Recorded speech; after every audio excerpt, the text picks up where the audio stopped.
We need to talk.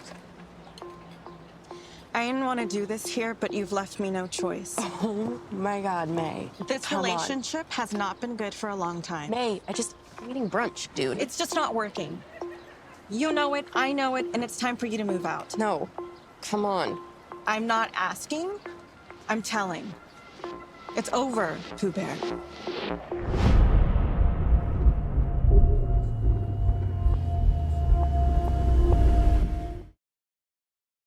My God, did I get invested in this, and I feel like both actresses knocked this out of the park with their performance, especially that scene in the beginning. I didn't even know what I forget the name of the place, but whatever made up event happened there, like they hooked me right then and there.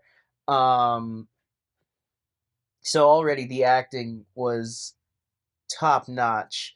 Um, but Carelessly There does such a good job of conveying the cautionary tale of why communication is so important in a relationship. 'Cause right off the bat, we see that this breakup, even though also this is a very beautiful sense of foreshadowing, but the first breakup was fake. It was false. It was just their way of getting out of paying a bill. Um, but that already tells us that our main character is not the most honest person. Our main character's lack of honesty has to be addressed. Lying to your partner, whether you care for them or not, like, you're hurting people when you lie. Lying is never good. And I'm glad that Carelessly There, as how much I've been rambling, Carelessly There has done such a good job of making this so nuanced and so morally gray, because there are so many factors here where I feel like all three of our characters have made some form of a mistake, but at the same time you can understand different elements of it. Everyone in this film felt very human. The lead character clearly has a lot going on and is dealing with a lot of, kind of self-awareness issues, it would seem.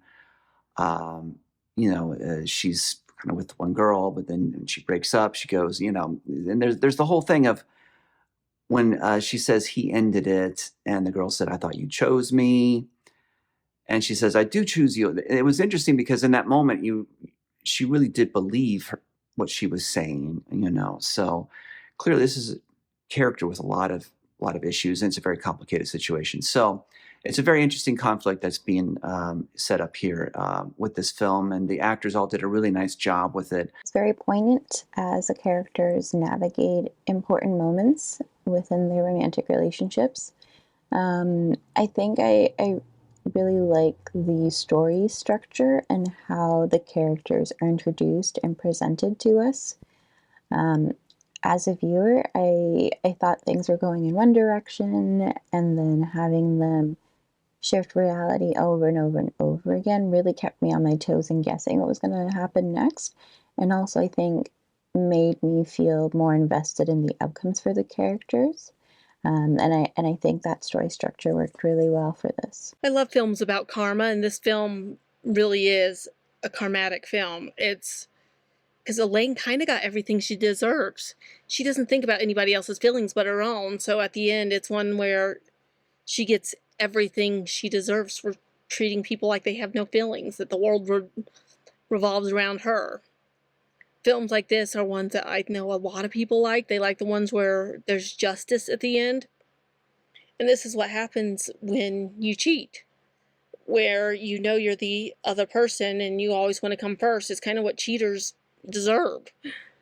They deserve to realize that they can't just do this over and over and over again. This film had a great story to it. It showed character growth, really at the last second, where Elaine figured out things aren't always going to go the way she plans.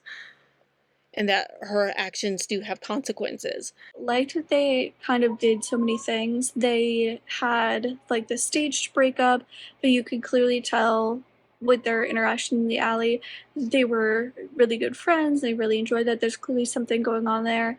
And then you could see the moment when it was almost like their kind of real breakup and just like a disconnect, and the one of them just like completely shutting down and walking away.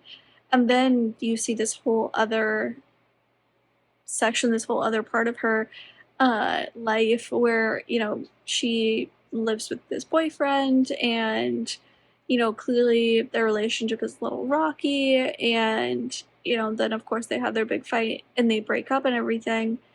And it feels like she's just kind of floating, she's just kind of existing. Beyond that, it seems like every other thing that she did was just kind of her going with the flow or reacting to whatever was happening, and not, you know, making a conscious or real decision to do those things. It was always a reaction to another situation.